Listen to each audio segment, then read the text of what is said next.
जब श्रीहरि विष्णु ने माता लक्ष्मी से वो प्रश्न पूछे जो कोई और पूछ ही नहीं सकता था, वैकुंठ की शांत और दिव्य वेला में जब समय भी विश्राम कर रहा था, भगवान विष्णु कमलासन पर विराजमान थे। उनके मुख पर हल्की सी मुस्कान थी, पर नेत्रों में गहराई थी। उन्होंने प्रेम पूर्ण स्वर में माता लक्ष्मी की ओर देखा और पूछा, प्रिय, तुम जगत की समृद्धि हो, सभी तुम्हें पाने की इच्छा रखते हैं, पर क्या तुम स्वयं जानती हो कि लोग तुम्हें समझते कितना है? माता लक्ष्मी शांत स्वर में बोली, प्रभु, अधिकतर लोग मुझे केवल धन समझते हैं। वे मेरी पूजा करते हैं, पर मुझे केवल भौतिक वैभव तक सीमित कर देते हैं। श्रीहरि ने पुनः मुस्कुराते हुए पूछा, क्या तुम स्वयं को केवल धन तक सीमित मानती हो? लक्ष्मी जी ने सहजता से उत्तर दिया, नहीं प्रभु, मैं केवल धन नहीं हूँ। मैं आरोग्य हूँ, धैर्य हूँ, सदाचार हूँ, संतोष हूँ। जब मैं किसी के जीवन में आती हूँ तो केवल संपत्ति नहीं, संतुलन भी लाती हूँ।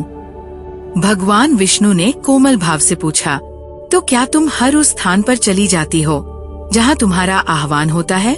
माता लक्ष्मी ने उत्तर दिया, नहीं स्वामी, मैं वहाँ जाती हूँ जहाँ श्रद्धा हो, शुद्ध भाव हो। अगर किसी स्थान पर लोभ, छल और अपवित्रता हो तो मेरा निवास टिक नहीं सकता। मैं पूजा से नहीं, पात्रता से जुड़ती हूँ।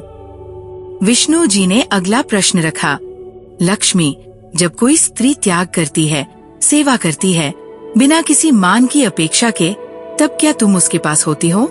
माता की आंखें चमक उठीं। स्वामी, वही तो मेरी वास्तविक उपस्थिति है। मैं उस माँ के हाथ में हूँ जो बच्चों को भूख लगने से पहले खुद भूखी रहती है। मैं उस बेटी की आंखों में हूँ जो परिवार का सम्मान बनकर जीती है। मैं उस स्त्री की चुप्पी में हूँ जो घर को स्वर्ग बनाती है। भगवान विष्णु ने एक अंतिम प्रश्न पूछा, लक्ष्मी, तुम क्या चाहती हो? लोग तुम्हें कैसे बुलाएं? माता लक्ष्मी ने सिर झुकाकर कहा, प्रभु, मैं चाहती हूँ कि लोग मुझे केवल धन की देवी नहीं, धर्म की सहचरी समझें। जब वे धर्म से जुड़ेंगे, सेवा से जुड़ेंगे, नारी का सम्मान करेंगे, तब मैं स्थायी रूप से उनके जीवन में रहूंगी। मैं आने के लिए विवश नहीं करती। मैं तो वही हूँ जो प्रेम से पुकारे जाने पर सदा पास रहती हूँ। वैकुंठ की वायु जैसे मंत्र मुग्ध हो गई। ये कोई तर्क नहीं था, ये शक्ति और शांति का वह संवाद था जो युगों युगों तक सृष्टि का संतुलन बनाए रखेगा।